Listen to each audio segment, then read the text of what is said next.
សូមស្វាគមន៍ជាថ្មីម្ដងទៀតមកកាន់channel YouTube របស់អ្នកខ្ញុំដែលថ្ងៃនេះផងដែរនេះខ្ញុំសូមបង្ហាញពាក់ព័ន្ធជាមួយនឹងការបង្កើតអក្សរនិងដាក់ stroke ចាស់ដំបូងឡើយយើងត្រូវចូលទៅក្នុង layer ថ្មីបន្ទាប់មកយើងចូលទៅក្នុង layer បង្កើតកម្មវិធីហើយទន្ទឹមនឹងដែរយើងក៏បានចូលទៅក្នុងកម្មវិធីដែលអាចសរសេរអក្សរបានអញ្ចឹងនោះគឺកម្មវិធីដែលមានសញ្ញា T នៅ T នៅក្បែរកម្មវិធីនេះចាស់យើងចូលទៅក្នុងសញ្ញា T នេះដើម្បីសរសេរ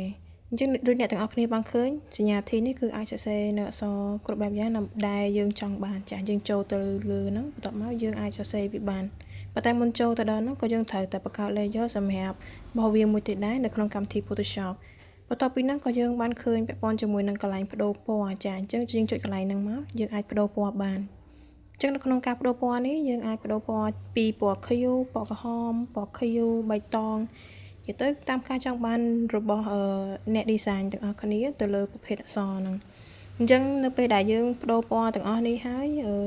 យើងចុច OK មកយើងទទួលបានពណ៌ហ្នឹងហើយបន្ទាប់ពីយើងបដូរពណ៌រួចរាល់យើងកុំភ្លេចចុចសញ្ញា tick ដែរដើម្បីយើងទទួលបានអក្សរមួយដែលជាប់ពណ៌ហ្នឹងតែម្ដងចា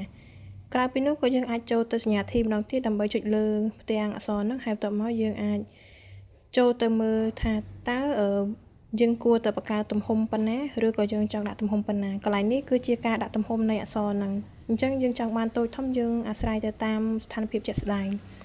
ពេលដែលយើងដាក់ទំហំរួចរាល់យើងចុចសញ្ញា tick មកដើម្បីឲ្យវាទទួលបានលទ្ធផលនៅពេលដែលយើងធ្វើបែបនេះរួចរាល់យើងអាចចាប់ផ្ដើមសរសេរអក្សរបានជាក់ស្ដែងនាងខ្ញុំលើកឧទាហរណ៍ជាក់ស្ដែងដូចជាការបង្កើតពាក្យពាក់ព័ន្ធជាមួយនឹងសួស្ដីឆ្នាំថ្មីអញ្ចឹងសួស្ដីឆ្នាំថ្មីនាងខ្ញុំសរសេររួចរាល់អញ្ចឹងនៅពេលដែលយើងបានពាក្យដែលយើងចង់បាននៅលើផ្ទាំងរបស់យើងចុចសញ្ញា tick ម្ដងទៀតដល់ពេលយើងចុចសញ្ញា tick ម្ដងទៀតរួចរាល់អញ្ចឹងអក្សរនោះយើងទទួលបានហើយបន្ទាប់មកយើងចុច Ctrl A ដើម្បីឲ្យផ្ទាំងអក្សរហ្នឹងselect ទាំងអស់អញ្ចឹងនៅកន្លែងនេះនាងខ្ញុំចូលទៅដូរពណ៌ចានាងខ្ញុំចូលទៅដូរពណ៌ដែលនាងខ្ញុំជ្រើសរើសយកពណ៌ក្រហមជាការ design ចាអញ្ចឹងនៅពេលដែលយើងទទួលបានពណ៌បែបនេះរៀងលាយស្វាយក្រហមដែលនាងខ្ញុំជ្រើសរើសអញ្ចឹងណាហើយបន្ទាប់ពីបានពណ៌អក្សរបែបនេះហើយយើងចូលទៅមើល layer របស់វាចឹងនៅពេលដែលយើងចូលទៅមើល layer របស់វាយើងឃើញថា layer របស់វាមាន2 part វាមាន part ទី1និយាយពីសួស្ដីឆ្នាំថ្មី part មួយទៀតគឺ background របស់វានៅពីខាងក្រោមនៃផ្ទាំង poster ហ្នឹងអញ្ចឹងមុននឹងចង់សរសេរអីឬក៏បង្កើតអីថ្មីទៀតយើងត្រូវ add layer ប៉ុន្តែកន្លែងនេះនាងខ្ញុំចូលទៅកន្លែង FX ដើម្បីចូលទៅមើលការ